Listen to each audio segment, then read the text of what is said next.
cette émission 5 sur 7, c'est le doyen simplement, on va dire ici, même s'il est très jeune.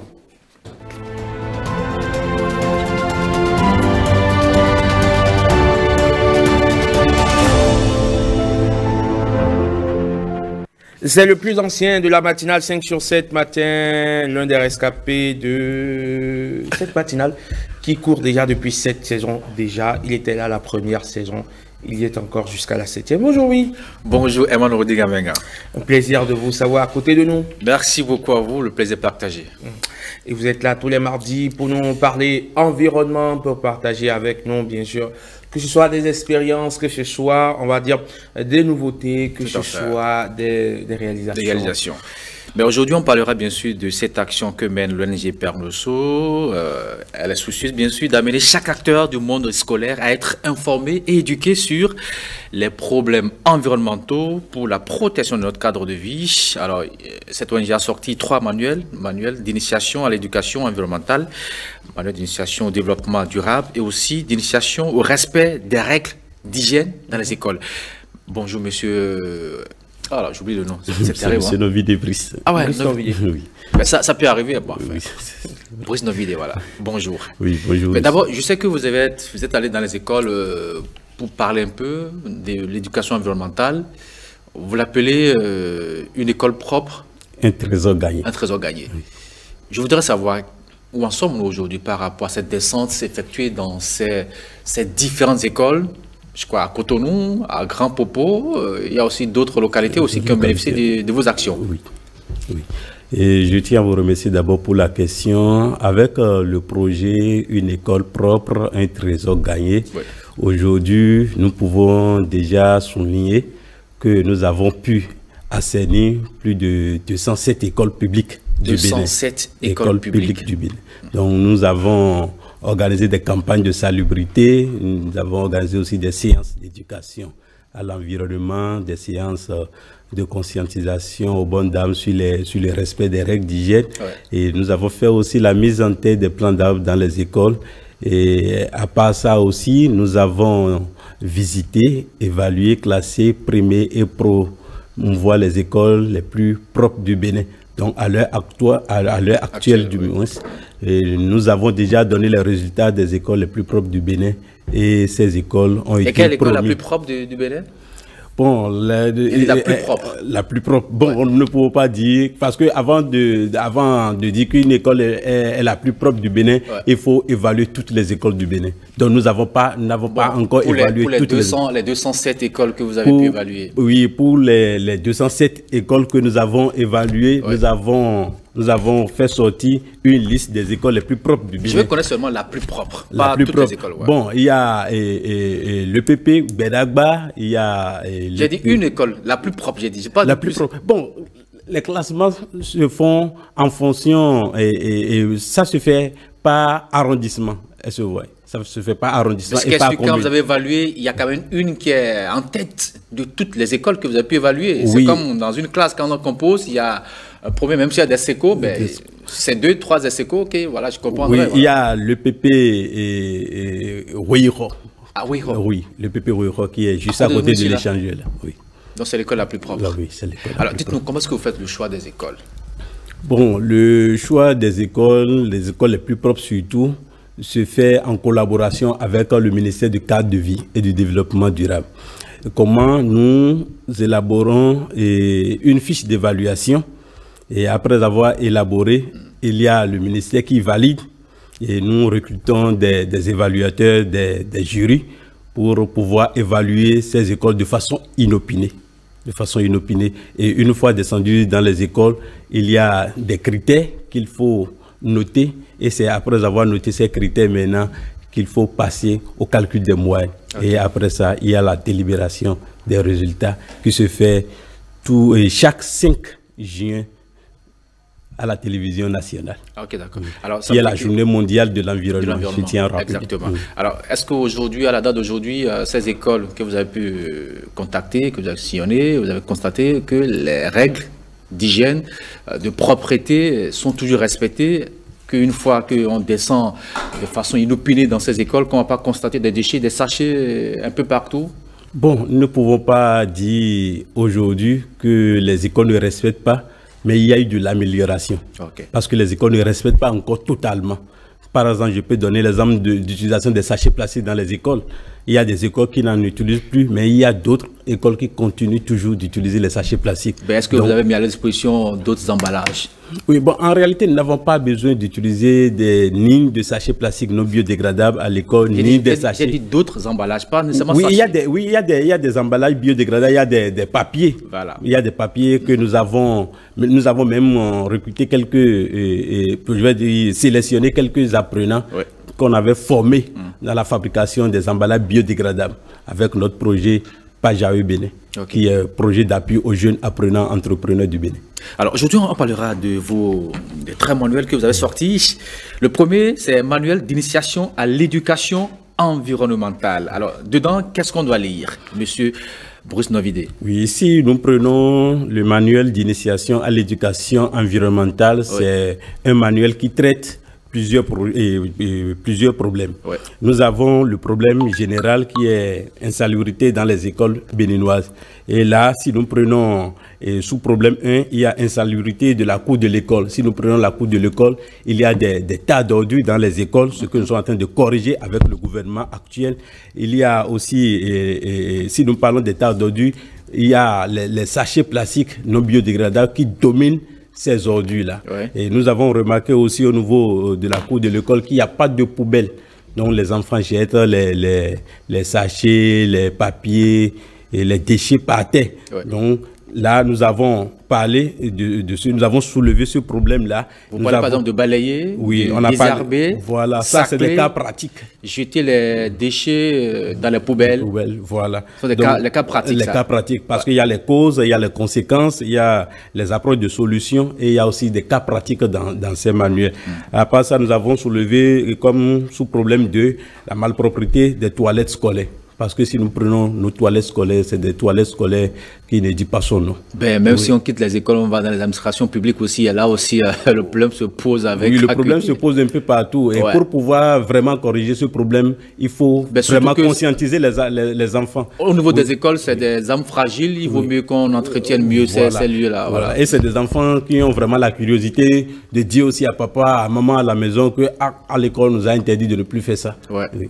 Et là, si les parents ont un peu honte, ils vont cesser. Donc, s'ils ont un peu honte. Donc, avec ce problème, nous avons parlé aussi des causes, des conséquences.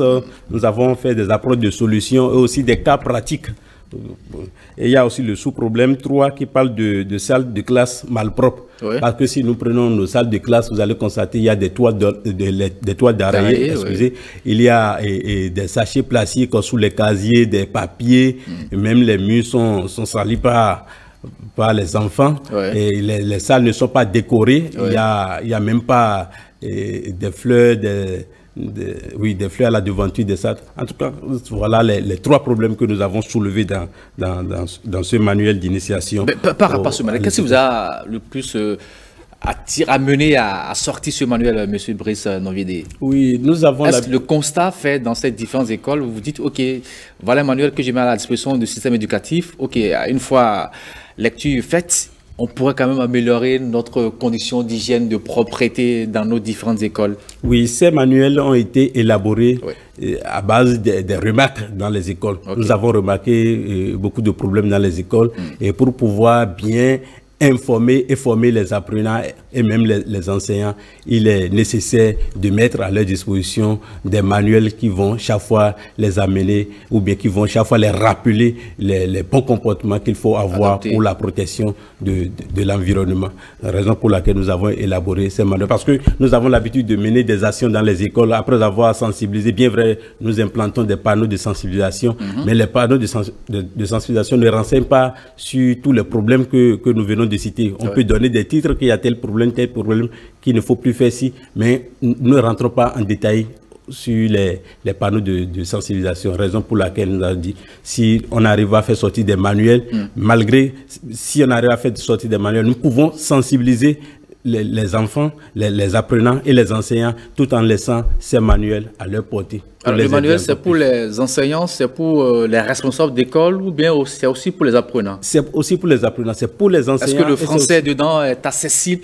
C'est vrai que je viens de recevoir bien sûr ces documents, je ne les ai pas eu depuis hier, je pourrais peut-être les parcourir, mais est-ce que le français est accessible pour permettre aux enfants de mieux comprendre ce dont il est question dans ces ouvrages? Oui, le français parlé ici est terre à terre, pour pouvoir amener chaque enfant. On le dit, français facile. Voilà, français facile pour pouvoir amener chaque enfant à maîtriser ce qu'il faut dans ces manuels sans faire recours à un enseignant ou à un aîné. Parce que si vous voyez, il y a même des images d'illustration. Exactement, il y a des images d'illustration, même si je ne sais pas lire ou bien même s'il y a des difficultés à lire, en voyant les images, de dessin, ça pourrait m'inspirer. Oui, ça peut m'inspirer à savoir, voici ce qu'on me dit ici. Donc, alors, le second, c'est manuel d'initiation au développement durable. Vous savez, c'est un thème très complexe. Oui. Oui. Dedans, qu'est-ce que vous voulez ressortir, M. Novidé? Bon, en parlant du développement durable... Oui. Il a peut-être montré aux gens que le développement durable ne veut pas des développements qui durent.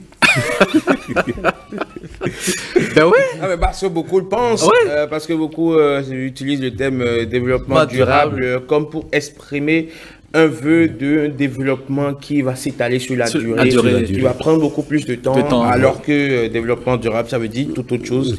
Ça veut dire certainement et assurément un développement qui prend en compte les préoccupations liées à l'environnement, à l'écologie. Merci beaucoup. Merci, je suis parfaitement d'accord avec vous. Oui, si nous prenons manuel d'initiation au développement durable, nous sommes à la première édition, c'est pour amener chaque enfant à œuvrer pour un développement durable. C'est-à-dire, par exemple, si nous prenons le cas du changement climatique, il y a des solutions que nous apportons à court terme. Donc, c'est pour amener les enfants à savoir que les solutions à court terme n'arrivent pas à résoudre le problème. Mais l'essentiel, c'est d'amener les enfants à avoir ou bien à adopter des solutions. Donnez-nous l'exemple d'une solution à court terme, M. Novidé. Et par exemple, si nous prenons la lutte contre les changements climatiques, nous parlons des sachets plastiques qui contribuent aussi à ça. Supposons si l'enfant cesse l'usage des sachets plastiques, l'incinération des sachets plastiques et autres, l'enfant est en train de contribuer déjà à la lutte contre les changements. Mais ça, la seule ne peut pas résoudre le problème. Pour résoudre le problème, tout à fait. Voilà. Donc, dans ce manuel d'initiation au développement durable, nous avons parlé des plants d'arbres, nous avons parlé des rôles. Par exemple, en luttant contre le changement climatique, nous parlons plus de la mise en terre des plants d'arbres et autres. C'est aujourd'hui la plus grande solution selon moi. Voilà. Et si un enfant n'arrive pas à maîtriser l'importance ou le rôle que joue un arbre, comment l'enfant peut prendre soin de cet arbre dans l'école? Ça serait difficile même chez lui. Ben, vous l'avez même énuméré quelques actions, du moins quelques rôles que joue l'arbre dans la vie. Oui. Vous parlez par exemple, vous dites... L'arbre joue le rôle de purificateur d'air. Oui. Je crois que ça, on l'a appris sur les bancs. Vous dites l'arbre aussi améliore et protège la structure du sol et la qualité de l'eau dans le sol. Oui. Ce qui est vrai aussi. Oui. Je prends le cas du Typha australis. Bon, même si ce n'est pas un arbre, c'est aussi quand même une plante. Vous avez dit que les arbres aussi améliorent notre santé physique et notre bien-être psychologique. Oui. Comment?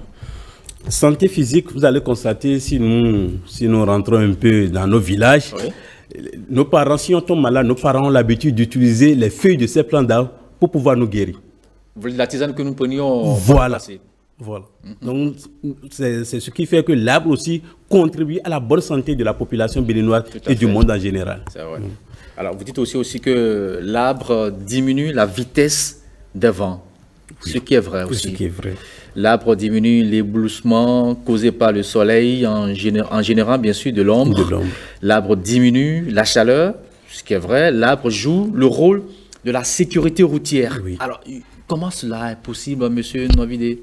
Supposons qu'il y a, je remercie d'abord le gouvernement actuel qui est en train de faire la mise en terre de plants d'arbres au niveau de nos routes. Je suis sur la route en train d'aller. Et il y a des arbres un peu partout. Je dois faire beaucoup attention. Parce que une branche de l'arbre peut tomber sur la voie à tout moment. Ouais. Donc, en roulant au beau milieu, à côté ou bien au beau milieu des plants d'arbres ou bien des arbres, je dois faire beaucoup attention pour ne pas faire aussi accident. Donc, ça nous amène aussi à être conscient sur la voie pour ne pas filer à une vitesse exagérée. C'est le code de la route en général. Voilà. Alors, vous dites aussi que l'arbre aussi facilite les relations humaines. Oui. Oui, l'arbre aussi facilite les relations humaines parce que vous allez constater que s'il y a des arbres à un niveau donné, il y a la population ou bien des amis se regroupent sous l'arbre pour pouvoir discuter. Tout à fait, c'est vrai. Donc, là, ça c'est vrai parce que quand on a chaud, tout le monde cherche un abri sous un arbre pour rester, c'est vrai. Et vous dites aussi que les arbres diminuent les coûts de climatisation. Oui. Par exemple, si nous prenons nos écoles et même nos maisons, s'il y a des arbres dans nos maisons, nous n'avons plus besoin d'utiliser forcément de ventilateurs ou bien de climatiseurs pour pouvoir se sentir à l'aise. Non. Donc, ces arbres aussi jouent le rôle de climatiseur naturel dans notre vie. Et ça réduit aussi le coût d'électricité. Vous demandez à ce que chacun puisse avoir ne serait-ce qu'un seul arbre dans sa maison. Ça pourrait l'aider beaucoup, rendre la maison plus fraîche. Voilà, pour pouvoir économiser aussi d'argent. Oui. Il y a aussi des cas pratiques. Creuser le trou et mettre le terreau, arroser le trou, enlever le sachet ou le pot d'arbre. Enfin, vous démontrez un peu comment est-ce qu'on peut mettre en terre les plans. Les étapes de la mise en terre. Donc, seulement de lire le document et on comprend un peu comment on peut mettre en terre le plan, les plans, et maintenant l'entretien qui suit. Alors, à part ça, il y a quoi à l'intérieur de ce document qui pourrait nous inviter à prendre conscience, à mieux comprendre le développement durable? Oui, nous avons mis quelques images d'écoles vertes. Parce que en faisant la mise en terre de plants d'arbres dans nos écoles, c'est que nous amenons notre école à être une école verte. Ben, ces images que je vois ici, là, c'est des écoles qui existent ou bien c'est des maquettes? Non, c'est des écoles qui existent. Ah oui? Oui, c'est des écoles qui existent. Par exemple, si vous prenez... On n'a pas l'image qu'on pourrait montrer à notre spectateur. Bon, enfin... Si vous prenez par exemple l'image 5 et 6, et c'est notre école du Bénin, école Montaigne, je pense. Ah, Montaigne. Ah oui, Montaigne. Ok. Voilà. Et là, mais c'est bien joli, elle est bien verte, l'école. Voilà. On a vu aussi les élèves qui sont en train d'arroser les plants à l'intérieur de l'école. Même les enfants. Oui, parce que nos actions se mènent en collaboration avec les apprenants et les enseignants. Parce qu'il ne faut pas aller dans l'école simplement et se retourner. Il faut inciter les enfants à faire eux-mêmes. Ah, mais là... Bon, on peut maintenant parler du troisième manuel. Oui. Là, on parle d'initiation au respect des règles d'hygiène. Voilà. Alors, c'est très important. Oui. Et à la première page, je vois déjà vous montrer la main, on entend de laver la main. Lave la main, tout ça. Oui. C'est très important parce que souvent à l'école, quand on sort pour la récréation, on a faim, on prend le bol et puis on se sert pas peu, puis on commence pas à manger, on oublie même qu'il faut d'abord laver la main avant de commencer à manger. Voilà. Donc le troisième manuel qui est un manuel d'initiation au respect des règles d'hygiène, là nous avons abordé le respect des règles d'hygiène alimentaire, parce que c'est la première édition. Après, nous allons parler du respect des règles d'hygiène corporelle et ainsi de suite. Oui. Là, nous avons soulevé 7 problèmes. Ah, ok, 7 problèmes. Et le problème général, c'est le problème d'intoxication alimentaire en milieu scolaire. Et là, il y a un sous-problème 1. Il y a sous-problème 1 qui parle de vente de nourriture en sachet plastique non biodégradable. Là, nous avons défini ce que c'est que sachet plastique non biodégradable. Nous avons parlé de ses causes, de ses conséquences, et nous avons apporté de solutions aussi, les cas pratiques. Parce que, bien vrai, aujourd'hui, beaucoup ignorent que les sachets plastiques ont d'énormes conséquences sur la santé de l'homme, alors que les sachets plastiques sont fabriqués à base des déchets du pétrole et autres composants toxiques. Donc, normalement, on ne doit pas mettre des repas chauds ou bien des nourritures chaudes dans les sachets plastiques, alors qu'on constate dans nos écoles que les bonnes dames vendent aux apprenants et même aux enseignants dans ces sachets plastiques non biodégradables. Parce que souvent, quand elles font de la pâte, elles mettent ça, emballent ça dans des sachets et qu'elles servent aux enfants allègrement. Je vois aussi une image de Pure Waka, Pure Water, que vous refusez. Vous dites que c'est mauvais. Voilà. Normalement, on ne doit plus utiliser aussi les sachets et plastiques non biodégradables, communément appelés Pure Water, parce que ça salue aussi la cour de l'école des enfants, les salles de classe efficace et ça aussi ses conséquences sur notre santé. Mais le fait aussi d'avoir ce liquide exposé au soleil aussi, ça peut aussi engendrer d'autres conséquences. Oui, ça peut aussi engendrer parce que ça se décompose à petits coups lorsque c'est sous soleil et ces déchets pénètrent l'eau qui se trouve à l'intérieur de ces sachets. Nous avons parlé aussi de bonnes dames sans certificat de visite médicale. Oui, parce qu'elles sont nombreuses dans nos écoles, elles vendent, mais elles n'ont pas fait de visite médicale. Parce qu'avant de vendre dans une école, il faut avoir son certificat de visite médicale qui devrait même être un passeport pour pouvoir vendre dans les écoles. Parce que si je suis malade et je ne m'examine pas, il y a des maladies transmissibles. Je peux partager mes maladies avec les enseignants, avec les apprenants. C'est pourquoi il est important. Bien vrai, le gouvernement est en train d'œuvrer pour ça, mais jusqu'à présent, les bonnes dames n'arrivent pas à respecter. Et la majorité dit même que c'est à cause du coût de... on devait l'exiger à toutes ces bonnes dames qui vendent dans les écoles avant qu'elles ne commencent. Normalement, c'est ça, mais malheureusement, nous remarquons dans plusieurs écoles que les bonnes dames sont sans les certificats de visite médicale. Il y a même des dirigeants administratifs de ces écoles qui soulignent ça, qui réclament ça fatigués. Et jusqu'au point, il arrive qu'ils nous sollicitent pour venir les parler. Si une dame qui vend dans les écoles n'a pas ce certificat, il vaut mieux qu'elle ne met plus pied à l'école. Mais c'est normalement les enfants. Voilà. Donc, le sous-problème 3, nous avons parlé de cantines scolaires sous l'arbre avec des repas à peine couverts. Tout à l'heure. Souvent, on va dans certaines écoles, il n'y a pas de hangar où les bonnes dames vendent, donc elles préfèrent rester sous l'arbre. Or, sous l'arbre, ça peut tomber d'autres déchets, la nourriture mal couverte, et puis bonjour les dégâts. Bonjour les dégâts, parce que tout à l'heure, nous venons de parler des rôles que jouent les arbres dans notre vie, mais en restant sous ces arbres pour vendre, il y a aussi des conséquences. Parce que les feuilles de ces arbres contiennent ce qu'on appelle des poussières. Oui, la poussière. Et voilà. Et s'il y a peu de vent qui souffle, il y a de ces poussières qui pénètrent la nourriture des enfants. Et ce qui cause aussi de l'intoxication alimentaire au niveau des enseignants et apprenants.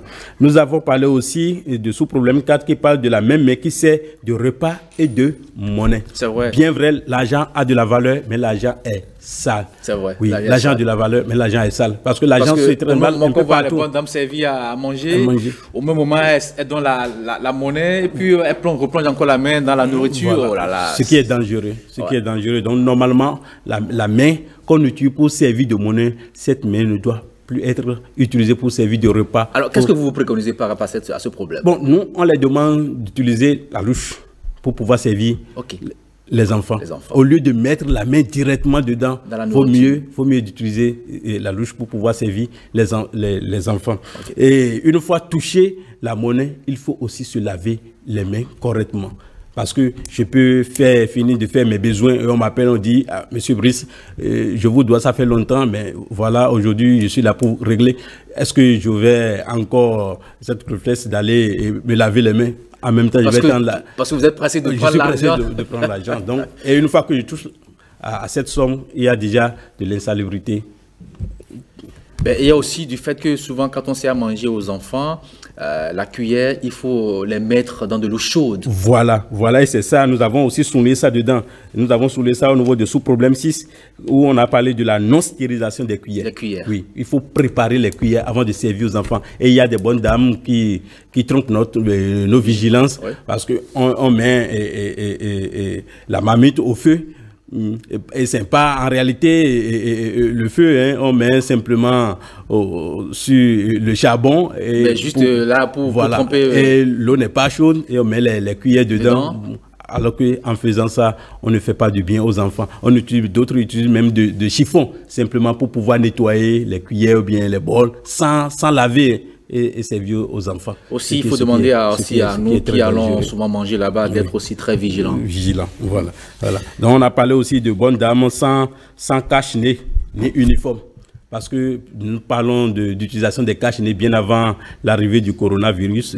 Bien vrai que l'arrivée du coronavirus nous a fait très mal, mais ça a corrigé certains problèmes aussi dans les écoles. Donc, vous souhaitez qu'on continue pas à porter les masques, c'est ça? Oui, parce que c'est important. Parce que en parlant quand je parle, il y a des postillons qui sortent de ma bouche. Ouais. Voilà. Et ces postillons pénètrent la nourriture des enfants parce qu'en disant combien vous voulez payer, quitte là, Ouais. en bavardant, Oui, c'est vrai. il y a de ces postillons qui pénètrent la nourriture des enfants et ce qui cause aussi l'intoxication alimentaire. Ça donne autre goût aux nourritures des enfants. Donc vous demandez à ce que les bonnes dames qui vendent mettent de masques. Oui, de mettre de masques pour pouvoir se protéger. Et protéger aussi les acteurs du monde scolaire. Alors, oui. il y a aussi d'autres problèmes que vous avez soulevés. Oui, mains. On a parlé du problème du lavage des mains. Ouais. Parce que le tout ne suffit pas de se laver les mains. Et on a remarqué, par exemple, dans nos écoles, on met la bassine là, remplie d'eau, et tous les enfants se lavent la main dans la même eau. Dans la même eau. Ce qui est très, très grave. Supposons, moi, je suis un enseignant, je viens, je lave mes mains dedans, et je suis déjà avec 10 microbes. Je vais laisser mes 10 microbes dedans. Ouais. Mais celui qui vient pour se faire laver les mains va ramasser encore mes microbes. Tout à fait. En regardant visuellement, on pense que la main est propre, mais en réalité, ce n'est pas propre. Je laisse 10, lui, il vient avec 5. Il va repartir avec 15. Ah ouais. Et laisser 15 aussi dedans. Le calcul est bien fait. Voilà. Donc, il est important de souligner cela. Ouais. Et c'est ce que nous demandons aux bonnes dames de nos écoles, de faire tout possible pour que les enfants... Même ça se remarque aussi dans nos maisons. Ouais. Oui. Donc là, on a parlé de mouiller les mains, savonner et les paumes de main, frotter les paumes de main, frotter les dos des mains, frotter bien les intervalles des doigts et frotter tous les angles sur la paume de main, frotter les poignets, rincer les mains. Vous apprenez comment laver bien la main. Voilà les 8 étapes. Merci beaucoup à vous, M. Brice Novide. Vous êtes le responsable de l'ONG Pernesso. Et avec vous, on a parlé un peu de ces 3 manuels. Initiation au respect des règles d'hygiène, manuel d'initiation au développement durable, et puis le 3e, initiation à l'éducation environnementale. Merci beaucoup. Merci beaucoup. Et tout ceci est fait grâce au soutien du ministère du cadre de vie. Oui, donc ceci est fait grâce à l'appui technique du ministère du cadre de vie. Ah, c'est l'appui technique? L'appui technique. Ah, d'accord. Ça a été réalisé sous fonds propres. Ah, sous fonds propres? Sous fonds propres. D'accord. Merci pour la précision. Merci beaucoup à vous, Brice. Merci pour la précision, bien. Alors, Emmanuel... Oui, allez. Je pense qu'on va s'en arrêter là parce qu'il est 7h dans...